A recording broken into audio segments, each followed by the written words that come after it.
Congress party किन मुद्दों से रोजाना उपचुनाव में मैदान में आ रही है? कांग्रेस पार्टी का एक ही मुद्दा है, उन्होंने हमारी भी सरकार देखी और ये भी सरकार देखी। एक चीज बताए, कर्जा बढ़ा रहे हैं स्वयं कोई काम नहीं करे, भ्रष्टाचार बढ़ा रहे हैं स्वयं कोई काम नहीं करे। जब मैंने सरकार छोड़ी तो देश के ऊपर 60,000 करोड़ कर्जा, अरे कोरोना शुरू होने से पहले प्रदेश के ऊपर 1,80,000 करोड़ कर्जा हो गया था, अब तो 2 लाख पार हो गया। अटल चौटाला जी के बाद छोड़ो, एक चीज है, हर बात करता है मैं बड़ौदा जी का। कांग्रेस में बहुत ज्यादा उम्मीदवार सामने आ रहे हैं, क्योंकि सबको लग रहा है तो जीत दिखाई दे रही है। अगर उनको नहीं है विकास का इतनी वो है तो भाई वो की आंसर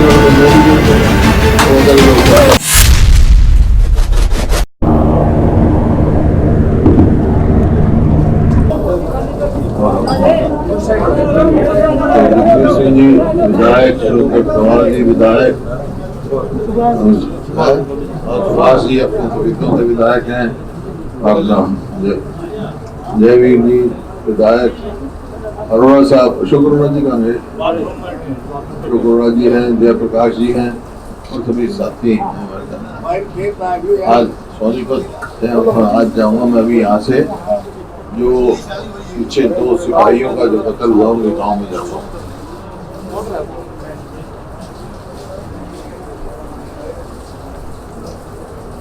बात यहाँ सारी दुनिया एक संकट से गुजर रही है।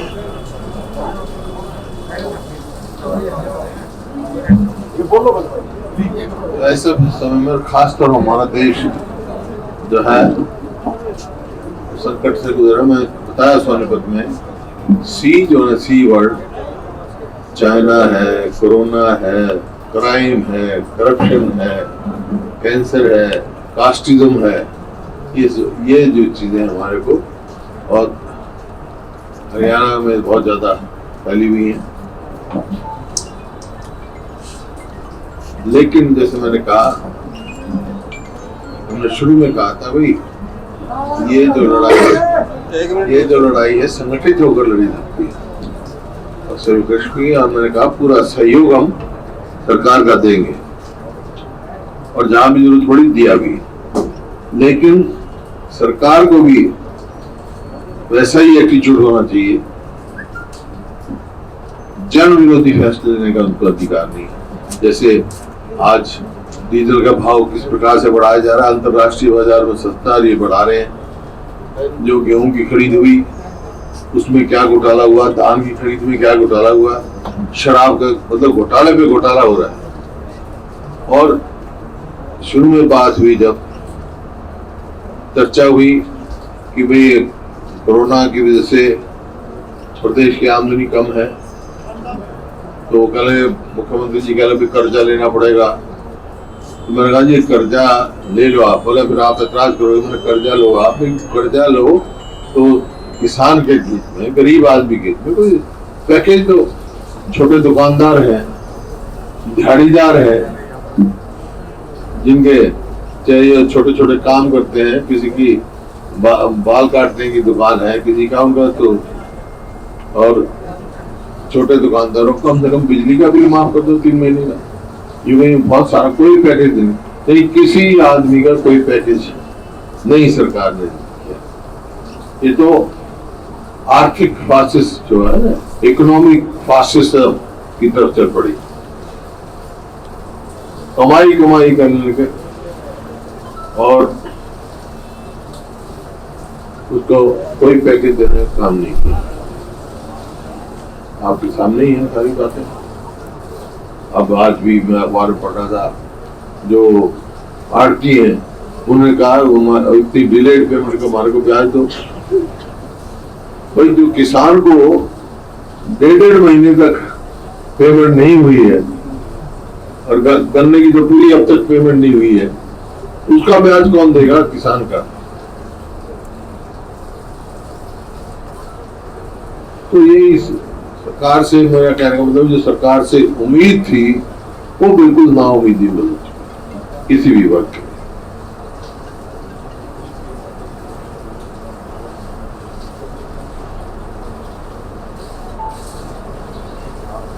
आज चाहिए था जनहित के लिए संगठित होकर गरीब आदमी की मदद करने की जरूरत थी, छोटे दुकानदार की, इनकी मदद, किसान की मदद करने की जरूरत थी। उस स्वयं कहा था, जब हमने कहा कि भाई गेहूं में बोनस दिया जाए, तो इसका मुख्यमंत्री जी का भी और जो डिप्टी चीफ मिनिस्टर का भी बयान आया बार बार। मुख्यमंत्री जी मेरे को भी कहा कि भाई केंद्र सरकार का इंतजार करेंगे, वो नहीं देगी तो हम हरियाणा सरकार की तरफ से बोनस डिक्लेयर करें। कोई नहीं किया गया। लागत तो बढ़ा दी डीजल पे, केंद्र ने तो बढ़ाया, हरियाणा ने भी जो हमारे समय में 9.24 जीएसटी था वो बढ़ाकर 18% के करीब कर दिया। 1 रुपया कोरोना टैक्स लगा दिया। मतलब गरीब आदमी का जो रोड का किराया बढ़ा दिया। इस प्रकार से हर फैसला जो है वो गरीब और मध्यम वर्गीय लोगों के ऊपर वार किया हुआ है। तो आज इसका धान की बिजाई का चल रहा था, ये कहती है फलानी जगह धान मत बो, यहाँ ना बो। तो इस किस्म के फैसले जनहित के फैसले नहीं लिए इस सरकार ने। इस वास्ते बिल्कुल नाउमीदी हो चुकी है सरकार से। और बयान देते हैं ये कि कल मुख्यमंत्री जी बड़ौदा हल्के में आए थे, उन्होंने, मैंने आज के अखबार में पढ़ा, मैंने उन्होंने कहा वे सरकार में साझेदार होना हो तो हमारा साथ दो और नहीं तो दूर रहना था। मर्जी, यहाँ के लोग स्वाभिमानी लोग हैं। साझेदारी, ऐसी सरकार की साझेदारी नहीं चाहते हैं कि लोग जहाँ इतना भ्रष्टाचार हो, जहाँ इतना अत्याचार अपराध हो, उसमें साझेदारी चाहते हैं। और उनको इतना ही है कि भाई इतना विकास किया है, इतना वो किया है। मुख्यमंत्री पूरे स्टेट का होता है, जिम्मेवार पद पे बैठ के जिम्मेवारी बात करनी चाहिए। ये प्रलोभन देना कि हमारे वोट जब भी विकास होगा, अगर उनको इतना ही है विकास का, इतनी वो है, तो भाई वो भी यहाँ से लड़ ले, मैं भी लड़ दूंगा। बड़ौदा के लोग फैसला कर देंगे। बात के लिए आप एकदम से तैयार हैं, आमने सामने एक्शन हो? मैं तो कहा, अगर वो उनको यही उन्होंने कहा, प्रलोभन दिया, मैंने भी कहा, आज मैंने अखबार पढ़ा। हालांकि मैं तो समझता हूँ इतने ऐसे पद पे बैठ के ऐसी बातें नहीं कहनी चाहिए, लेकिन यही है उनको कि बहुत प्रलोभन जैसे वो तो प्रलोभन तो पहले भी देखा था, इतनी पेंशन कर देंगे, ये कर देंगे। आज उनका घोषणा पत्र उठा के देखो, दूसरे जो इसके सहयोगी उनका घोषणा पत्र उठा के देखो, तो यहाँ के आत्म सम्मानी लोग हैं भाई, जो बकाऊ और बिकाऊ तो पहले ही साथ लग लिए उनके यहाँ लगने वाले। सर, उपचुनाव नजदीक आ गया है, उपचुनाव आ गया है नजदीक, इसका सरकार पे क्या प्रभाव पड़ेगा सर? भाई बाहर से मत बोलो, बहुत तो मत बोलो भाई, कोई बात। सर, उपचुनाव में सरकार पे किस तरह का प्रभाव पड़ेगा? उपचुनाव में अगर लोग लड़ेंगे, हमारे तैयार है, इंतजार में है। सर, गठबंधन की सरकार है, जैसे दूसरे राजनीतिक दल के भी इनके साथ मिलकर, तो इसका प्रभाव क्या पड़ेगा? जैसे कल अभय चौटाला ने कहा कि जिस तरह से उपचुनाव में नरवाना से ओम प्रकाश चौटाला जीते थे, उसके बाद बंसीलाल की गठबंधन की सरकार टूट गई थी, तो इस चुनाव में भी अगर देखिए, ये चुनाव जो है हरियाणा की राजनीतिक भविष्य तय करेगा। अभय चौटाला जी की तो बात छोड़ दो, वो तो मैं देख रहा था जो बात कह रहे थे, वो कांग्रेस के बारे में भी कह रहे थे। हमने बारे में भाई वो तो बासी कड़ी पे उफान आ रहे हैं, एक सीट है और बात करता है मैं बड़ौदा भी जीता हुआ। सर, जिस प्रकार से आप कह रहे हैं कि ये चुनाव हरियाणा की दिशा तय करेगा, तो आप कांग्रेस पार्टी की तरफ से किस तरह का उम्मीदवार यहाँ से रहेगा? मजबूर शख्स तो उम्मीदवार होगा और जीतेगा, लोगों का उम्मीदवार होगा जी। हल्के का होगा या भारी होगा? ये काफी बार मुद्दा रहा है कि भारी रहा है।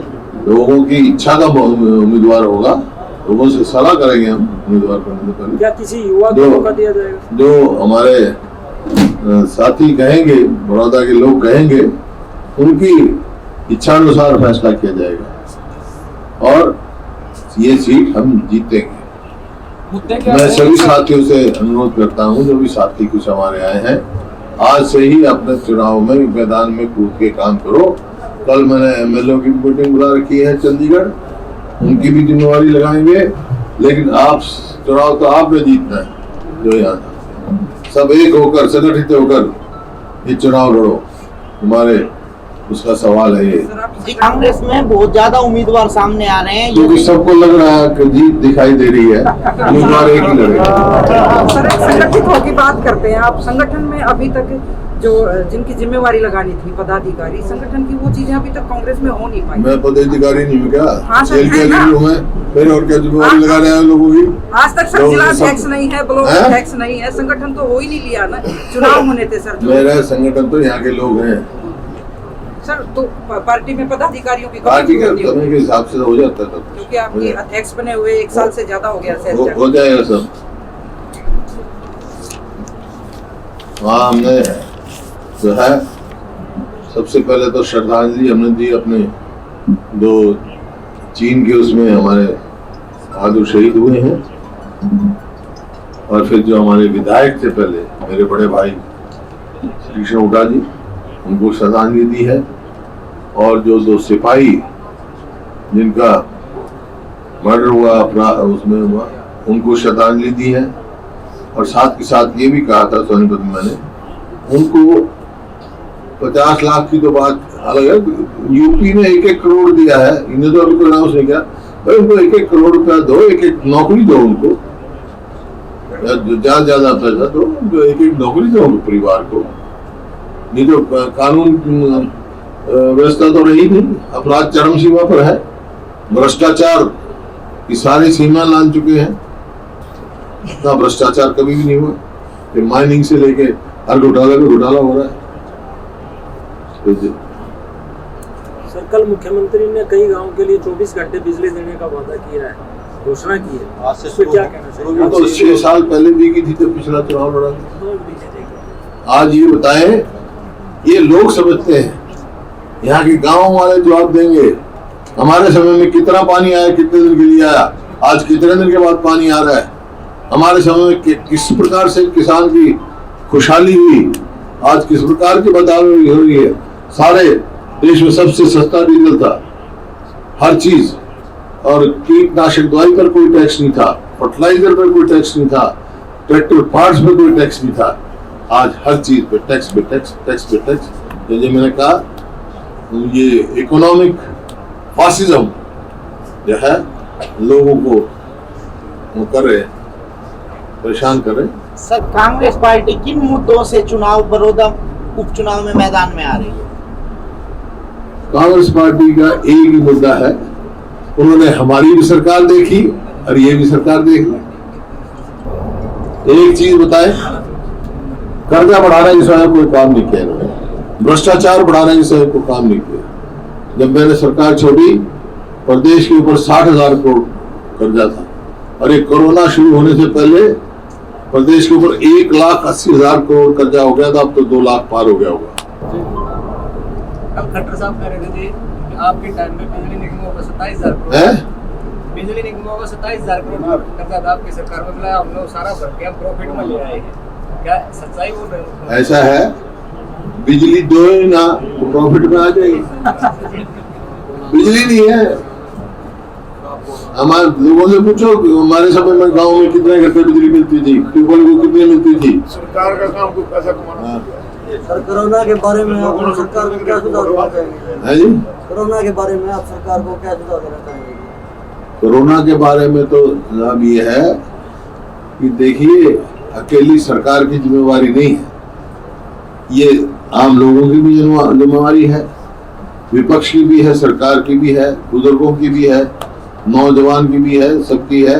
भाई इससे मतलब खुद के बचाव में बचाव है, और ये इस बात की मैं हार्दिक बधाई देता हूँ हरियाणा के लोगों को, और खासतौर पर गांव में उन्होंने बहुत अनुशासन दिखाया।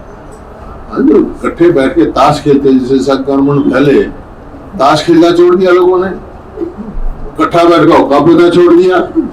इसकी वजह से आज गांव में नहीं है, और शहरों में भी बहुत लोगों ने अनुशासन रहे हैं। हरियाणा में बहुत बचाव रहा, जो फैलाव हुआ है वो जो दिल्ली से आए हैं, चाहे अनाज मंडी से आए, उसके बाद एनसीआर के एरिया में फैला हुआ है।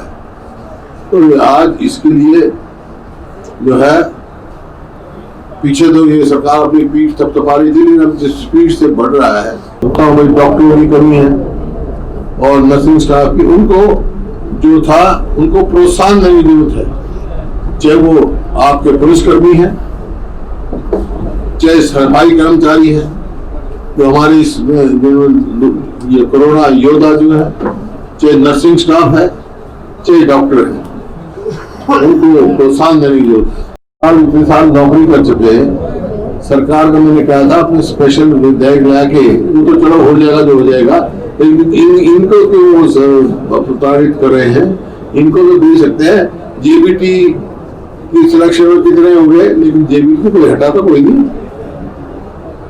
तो सरकार को कोई ना कोई रास्ता निकालना चाहिए, और सरकार पूरी मजबूती से लड़ती है, सुप्रीम कोर्ट में जीतते हैं, लेकिन चलो वो तो फैसला हो गया। और अब ये नहीं है कि सरकार के पास रास्ता नहीं है, रास्ता निकाल सकते हैं, निकालना चाहिए इनको। और ये तो छोड़ो, जो हट गए, जो नहीं रहे, जो मर गए, इसी वजह से उनकी परिवारों को जो पेंशन मिल रही है, उनकी धर्मपत्नी को जो मिल रही है, वो बंद कर दी। मैंने सुना ऐसी सरकार तो मैंने देखी नहीं भाई। सर, आपकी सरकार के दौरान भी गोहाना को जिला बनाने की बातें चलती थी, और आज भी सरकार ने ये बातें चलाई है चुनाव के दौरान। मैंने नहीं चलाई कभी, सरकार के दौरान चली थी सर। मैंने कहा तो चला ले तो अभी इन्होंने चलाई, अभी भी जो एक कमेटी गठित की गई है गोहाना को जिला बनाने की बात, उसके ऊपर आप क्या टिप्पणी करना चाहिए? मैंने कहा तू चला ले भाई, तो मैंने कभी ये नहीं कहा। कोई भी जिला बनता है वो जिले के विकास के हित के लिए बनता है। बड़ौदा हल्के में सर्वे करता हूँ मैं लगातार, तो वहाँ पे मेरे को कुछ किसान मिले, ये जो आपने अभी धान वाली बात बोली, तो वो बोले कि भाई धान नहीं लगाने दे रहे। मैंने बोला था कि पंचायती जमीन पे मना किया, तो उन्होंने बोला कि पंचायती जमीन इस राज्य में है ही कहाँ। तो इसमें कितनी सच्चाई लगती है आपको? नहीं, वो भी गलत किया है। पंचायती धान क्यों नहीं लगाने दे रहे भाई? ये सारे दाग जोन हो गए, दाग जोन के हो गए। दादूपुर नलवी नहर मैंने खोल दिया, सैकड़ों करोड़ रुपया उसके खर्चा लगा। वो डार्क जोन खत्म करने की तो थी, वो तो आठ दी। पहली सरकार ऐसी जिसने नहर खुदी खदाई 8 दी हो। तो सर उन्होंने कहा था कि पंचायती जमीन है ही नहीं। आ चुका, कब से आपकी पार्टी यहाँ पे उतरेगी मैदान में, और कितने दिन से कितनी किसकी ड्यूटी लगाई जाएगी इसके लिए? क्या बड़ौदा चुनाव सभी कितने साल जितनी कांग्रेस प्रचार में उतर रही है, जैसे सभी पार्टियां प्रचार में उतर चुकी हैं, प्रचार में कहाँ उतर गई? कोई उम्मीदवार आ गया उनका? मुख्यमंत्री लगातार दौरे कर रहे हैं, अभय चौटाला लगातार यहाँ मीटिंग्स कर रहे हैं, दिग्विजय चौटाला बता दी बात, बासी कड़ी में वो बान आ रहा है भाई। कोई वोट खराब करने के सिवाय और कोई काम नहीं कर सकते। जो जितनी वोट लेंगे वोट खराब करेंगे और इनसे इनकी मदद करेंगे। आप मुख्य मुकाबला किससे मानते हैं, बीजेपी से या जेजेपी से, या गठबंधन में ही लड़ेंगे? वो अलग अलग लड़ रहे हैं। आपको क्या लगता है कि दावेदार कौन आएगा, जेजेपी से आएगा या बीजेपी? सवाल उनसे पूछ रहा जो तू समझता है। सर मैं मुख्य मुकाबला उससे मानता हूँ जो दूसरे नंबर पर रहेगा। सर जीन जा रहे हैं आप, पार्टी की तरफ से कुछ उनके समर्थकों को सहायता दोगे? आपकी कांग्रेस पार्टी की तरफ से भी सहायता कुछ मिलेगी इस चीज के लिए? वो जो 2 सिपाही सरकार दे दी, मैं सरकार से मांग कर रहा हूँ और क्या कर रहा हूँ, परीक्षा नेता हूँ। नहीं, आपकी पार्टी की तरफ से कोई मदद करेगी? पार्टी तो पार्टी जाने, लेकिन सवाल इस बात का नहीं है। सवाल जो मदद मिलनी चाहिए उनको, नौकरी लगनी चाहिए, पैसा मिलना चाहिए, जो हमने किया हुआ था पहले। सर, जो सीएम केयर फंड में, पीएम और सीएम केयर फंड में से पैसा आया है, तो आपको लगता है आपको उचित जो गरीब है उन तक पहुँच चुका है? जो सीएम और पीएम वो तो केयर फंड तो मतलब बाद में आएगा। पहले जो सरकार ने जो तेल बढ़ाया, वो जितना आमदनी हुई उतना ही गरीब आदमी के लिए नहीं पहुंचा।